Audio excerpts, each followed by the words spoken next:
سلام الله عليكم مشاهدينا الكرام، مرحبا بكم بهذه النشرة الإخبارية، وهذا أبرز عنوانها: طالبة تلقي حتفها خلال حفلة ترفيهية. قبل ما ندوزو للتفاصيل، ما تنساوش الإعجاب بالفيديو والاشتراك بالقناة باش توصلوا بجديد أخبارنا. فارقت طالبة الحياة بعد إصابتها بدوار وإغماء حاد أثناء مرافقتها لأصدقائها في حفلة ترفيهية بمنطقة تاركا نتوشكا بنفوذ دائرة أيتباها.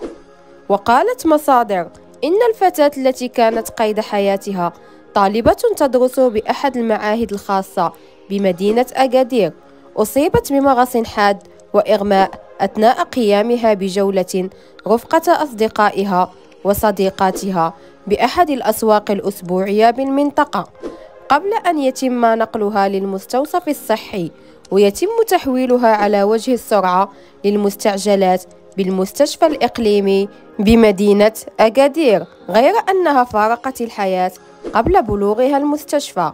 وأمرت النيابة العامة بإنزكان بفتح تحقيق في الموضوع وإحالة الجثة إلى التشريح الطبي.